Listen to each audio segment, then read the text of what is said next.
आपके अपने इन online classes में आप सभी का वेलकम है। आज हम लोग स्टडी करेंगे राजस्थान के ड्रेनेज सिस्टम यानी अपवाह तंत्र के बारे में। सबसे पहले हम देखते हैं कि राजस्थान का अपवाह तंत्र यानी यहाँ से निकलने वाली जो नदियाँ हैं वो राजस्थान में पीने योग्य पानी के लिए, इसके अलावा सिंचाई के लिए और साथ ही साथ एक सबसे अहम रोल जो इनका है वो है जल विद्युत शक्ति में भी यहाँ की नदियाँ अपना मुख्य रोल निभाती है। इसके बाद हम देखते हैं कि राजस्थान से निकलने वाली जो नदियां हैं यानी संपूर्ण इसके अपवाह तंत्र को भारतीय महान जल विभाजक जो कि राजस्थान से निकलने वाली अरावली पर्वतमाला उत्तर पूर्व से दक्षिण पश्चिम की ओर उसके अक्ष के सहारे सहारे निकला हुआ है भारतीय महान जल विभाजक रेखा, और इसी ने ही राजस्थान के अपवाह तंत्र को मुख्य रूप से दो भागों में बांटा हुआ है। यानी अरावली पर्वतमाला के पूर्वी भाग से, या हम कह सकते हैं कि भारतीय महान जल विभाजक रेखा के पूर्व की ओर से निकलने वाली जो नदियां हैं वो नदियां अंतिम रूप से अपना जल विलय कहाँ करती हैं, तो वो करती है बंगाल की खाड़ी के अपवाह तंत्र में। यानी अंतिम रूप से इन नदियों का जल कहाँ आता है, बंगाल की खाड़ी में। दूसरा हम देखते हैं कि अरावली पर्वतमाला के पश्चिम की ओर से निकलने वाली जो नदियां हैं वो अंतिम रूप से अपना जल विलय कहाँ करती है, तो वो करती है अरब सागर के अपवाह तंत्र में। ये इसको मुख्य रूप से दो भागों में बांटा हुआ है, लेकिन एक तीसरा प्रकार भी आता है जो है आंतरिक अपवाह तंत्र। यानी कुछ एक ऐसी नदियां भी है जो कि राजस्थान राज्य से ही उनका उद्गम होता है और राजस्थान में ही वो कुछ दूरी पे चलती हुई क्या हो जाती है, विलुप्त भी हो जाती है। इस प्रकार की नदियां क्या होती हैं, एक प्रकार की मौसमीय नदी होती है, यानी ये स्पेशल बरसात के मौसम में प्रवाहित होती है और जैसे जैसे बरसात का मौसम खत्म होता जाता है वैसे वैसे ये नदियां भी धीरे धीरे सूखने लग जाती हैं, तो वो नदियां आती है आंतरिक अपवाह तंत्र में। इन तंत्रों का अगर हम रोल देखते हैं यानी अंतिम रूप से जल विलय के आधार पे तीन भागों में बांटा गया है। अरब सागरीय अपवाह तंत्र वो नदियां जो अपना जल कहाँ डालती है, अरब सागर में डालती है, और 100 में से 17% इनका क्या है, हिस्सा है। यानी 100 में से 17% वो नदियां हैं जो कि अरब सागर में अपना जल प्रवाहित करती है। नेक्स्ट बंगाल की खाड़ी अपवाह तंत्र, यानी वो नदियां जो अंतिम रूप से अपना जल कहाँ डालती है, बंगाल की खाड़ी में, और 100 में से 23% हिस्सा किसका आता है, बंगाल की खाड़ी में बहने वाली नदियों का। नेक्स्ट अपन देखते हैं नंबर 3 आंतरिक अपवाह तंत्र, जो कि राजस्थान में ही इनका उद्गम स्थल है और राजस्थान में ही क्या हो जाता है, इनका अंतिम विलय हो जाता है या वो विलुप्त हो जाती है। वो 100 में से 60% यानी तीनों में से मुख्य भाग जो है वो किसका है, आंतरिक अपवाह तंत्र का आता है। अब हम इनका स्टेप बाय स्टेप सबका अलग अलग अध्ययन करते हैं। सबसे पहले हम देखते हैं अरब सागरीय अपवाह तंत्र के बारे में, यानी वो नदियाँ जो कि अपना अंतिम रूप से जल विलय कहाँ करती है, अरब सागर में। तो हम इसमें देखते हैं नंबर 1 लूनी नदी। कौन सी नदी, लूनी नदी। लूनी नदी जो है अरावली पर्वतमाला की ही पहाड़ियाँ हैं, पुष्कर की पहाड़ियाँ या हम कह सकते हैं नाग की पहाड़ियाँ, वहाँ से निकलने वाली नदी जो है, जहाँ इसको कहा जाता है सरस्वती नदी। क्या कहा जाता है, सरस्वती नदी। और इसी में ही आकर के एक शाखा और मिलती है जिसका नाम है सागरमती। यानी सरस्वती और सागरमती नदी जो है, सागरमती नदी जो है वो एक्चुअल में नाग की पहाड़ियों से निकलती है और पुष्कर की पहाड़ियों से निकलती है सरस्वती। ये दोनों आकर के अजमेर जिले का स्थान है गोविंदगढ़, वहाँ से इन दोनों का एक साथ मिलन हो जाता है और इसके बाद इसको क्या नाम दिया जाता है, लूनी नदी। यानी इस नदी अपन क्या कहेंगे कि लूनी नदी का उद्गम स्थल मुख्य रूप से कहाँ से, नाग की पहाड़ियों से। नाग की पहाड़ियों से निकलने के बाद यह नदी दक्षिण पश्चिम दिशा में प्रवाहित होती हुई अंतिम रूप से अपना विलय कहाँ करती है, कच्छ के रण गुजरात में। कच्छ के रण गुजरात में यह अपना अंतिम विलय करती है या अपना जल गिराती है। अगर हम लोग देखते हैं इसकी सहायक नदियों के बारे में, और सहायक नदियों से भी पहले अगर हम अध्ययन करते हैं कि यह कौन कौन से जिलों से बहती है, यानी यह अजमेर से निकली, अजमेर से निकलने के बाद यह अजमेर, नागौर, पाली, जोधपुर और बाड़मेर, बाड़मेर के बाद जालोर, यानी टोटल 6 जिलों से यह निकलती हुई अंतिम रूप से कहाँ गिरती है, कच्छ के रण गुजरात में गिरती है।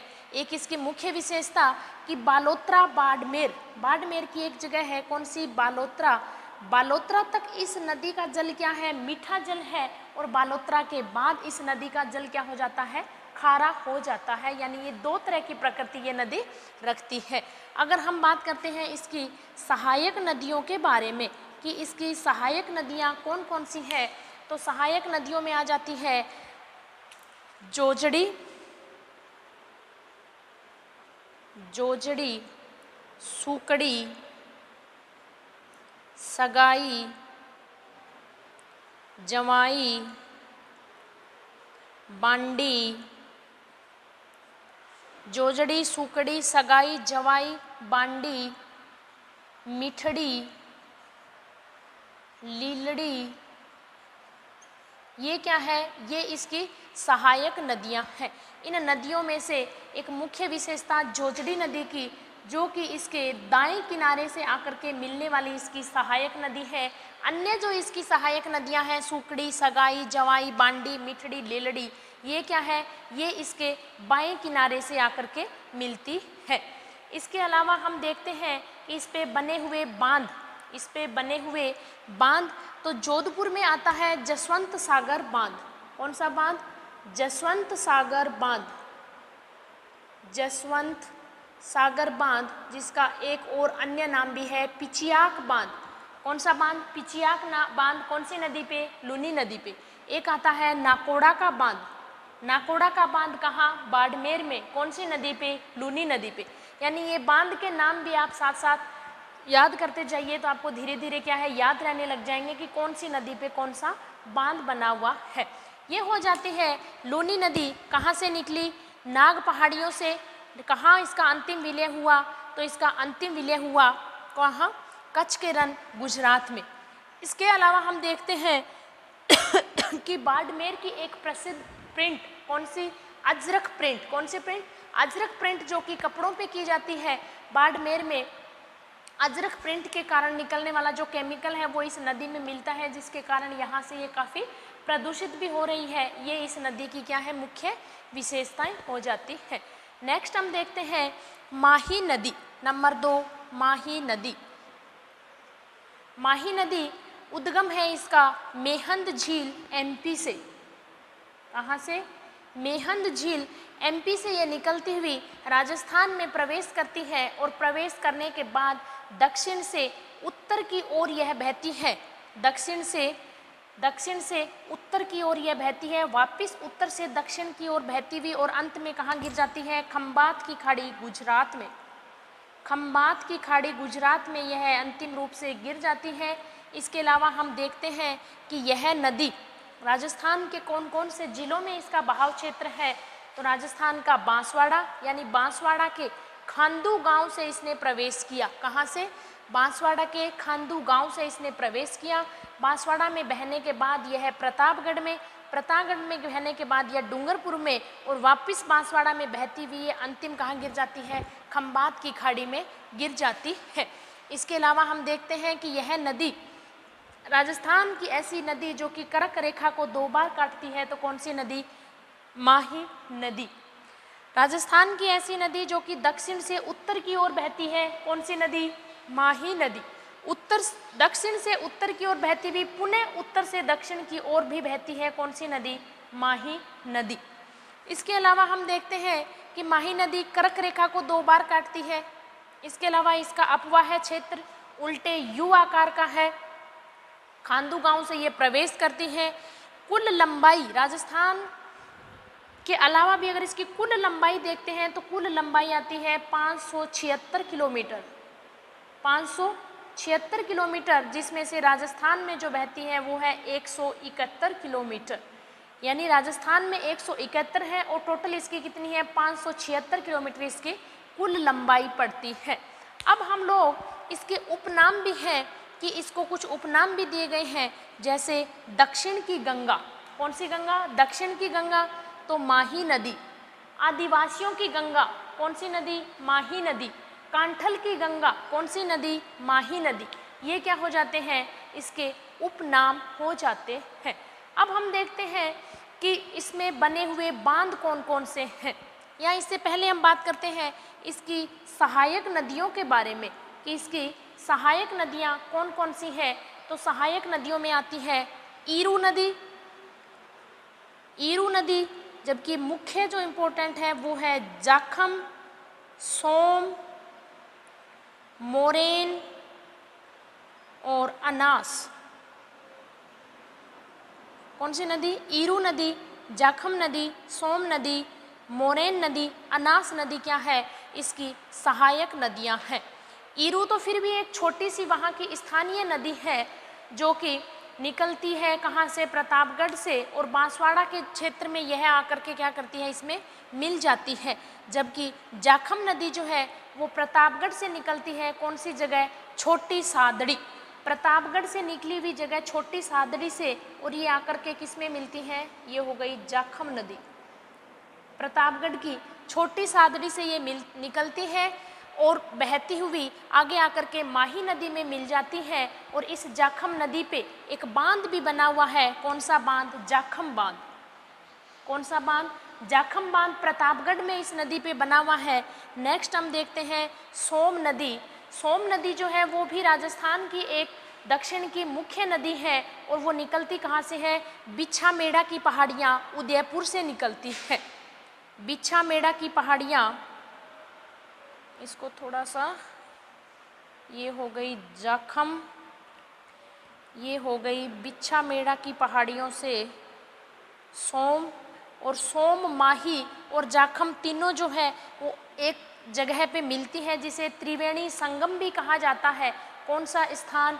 नवाटापुरा स्थान। नवाटापुरा डूंगरपुर में ये तीनों आकर के, ये हो गई सोम नदी जिसे आदिवासियों का कुंभ भी कहा जाता है, और ये नवाटापुर डूंगरपुर में सोम, माही और जाखम इन तीनों का क्या है? संगम है, जिसे त्रिवेणी संगम कहा जाता है। कौन सी जगह? नवाटापुरा में ये मिलती है, और यहाँ आदिवासियों का कुंभ का मेला भी लगता है। इसीलिए आदिवासियों का एक मेला भरता है, इसीलिए इस मेलों को क्या कहा जाता है? आदिवासियों का कुंभ कहा जाता है। लगता कब है? तो ये लगता है प्रतिवर्ष माघ पूर्णिमा को। माघ पूर्णिमा को लगता है। ये तो एक राजस्थान की कल्चर या संस्कृति का क्वेश्चन हो जाता है, लेकिन अपने को यहाँ मुख्य रूप से क्या ध्यान रखना है कि सोम नदी, बिछामेड़ा की पहाड़ियाँ उदयपुर से निकली, और छोटी सादड़ी से निकली हुई जाखम नदी प्रतापगढ़ से ये नवाटापुरा डूंगरपुर में आकर के तीनों का संगम होता है, जिसे त्रिवेणी संगम भी कहा जाता है। सोम, माही और जाखम, और यही लगता है आदिवासियों का कुंभ जिसे कहा जाता है, यानी आदिवासियों का एक मेला भरता है। ये हो गई माही नदी। इसमें हमने देख लिया कि एक जाखम बांध भी बना हुआ है, जबकि एक इसकी अन्य नदी, कौन सी नदी? सहायक नदी अनास नदी। जो अनास नदी जो इसकी सहायक नदी है, और यह अनास नदी भी यहाँ से बहती हुई गुजरात में आ जाती है, और गुजरात में इस पे एक बांध बना हुआ है, कंडाणा बांध। कौन सा बांध? कंडाणा बांध। कौन सी नदी पे? अनास नदी पे। किसकी सहायक है? माही नदी की। अनास नदी पे बना हुआ है कौन सा बांध? कंडाना बांध। ये हो गई इसकी सहायक ईरू, जाखम, सोम, मोरेन और अनास। मोरेन नदी जो है वो भी डूंगरपुर की ओर से आती हुई, डूंगरपुर की ओर से आती हुई किस में मिलती है? माही नदी में। ईरू नदी प्रतापगढ़ से निकलती है, एक छोटी सी नदी है, और यह आकर के किस में मिलती है? माही नदी में। ये हो गई माही एवं इसकी सहायक नदियाँ। ईरू नदी, ये हो गई मोरेन नदी, किसकी सहायक? माही नदी की सहायक नदियाँ। नेक्स्ट हम देखते हैं साबरमती की नदियों के बारे में। साबरमती जो है वो मुख्य रूप से तो गुजरात की नदी है, यानी यह उदयपुर के पहाड़ी क्षेत्र से निकलती है, और उदयपुर से पहाड़ी क्षेत्र से निकलने के बाद यह कहाँ प्रवेश कर जाती है? गुजरात में प्रवेश करती है। राजस्थान में तो मात्र 44 किलोमीटर जो है वो इसका क्या है? बहाव क्षेत्र है, यानी बहाव राजस्थान में तो 44 किलोमीटर बहती है। टोटल जो इसकी लंबाई है 371 किलोमीटर इसकी टोटल लंबाई है, जिसमें से राजस्थान में कितनी बहती है? 44 किलोमीटर बहती है, और राजस्थान में बहती हुई आगे किस में प्रवेश करती है? गुजरात राज्य में प्रवेश करती है। और एक देशभक्ति गीत जिसमें एक लाइन भी आती है, साबरमती के आश्रम तूने कर दिया, साबरमती के संत तूने कर दिया कमाल। यानी साबर नदी के ऊपर बना हुआ गांधी जी का जो आश्रम है साबरमती आश्रम, वो क्या है, गुजरात में बना हुआ है, यानी यह गुजरात की क्या है, मुख्य नदी है। और राजस्थान में बहती हुई जब यह गुजरात में प्रवेश करती है तो गुजरात के ही दो मुख्य शहर गांधीनगर और अहमदाबाद, वो दोनों भी किस नदी पे हैं, साबरमती नदी पे स्थित है। इसके अलावा हम देखते हैं इसकी सहायक नदियों के बारे में कि कुछ एक इनकी सहायक नदियां भी हैं, जैसे हाथीमती, मधुमती, वाक्कल, ये क्या है, इसकी सहायक नदियां हैं किसकी, साबरमती की। इसके अलावा एक और आती है सेई नदी, यानी ये किसकी है, साबरमती की सहायक नदियां हैं। नेक्स्ट आती है पश्चिमी बनास नदी। पश्चिमी बनास नदी जो है वो अरावली पर्वतमाला के पश्चिमी भाग से निकलती हुई, यानी सिरोही जिले से यह निकलती हुई दक्षिण पश्चिम की ओर बहती हुई अंत में गिर जाती है कहाँ, खंबात की खाड़ी में यह गिर जाती है।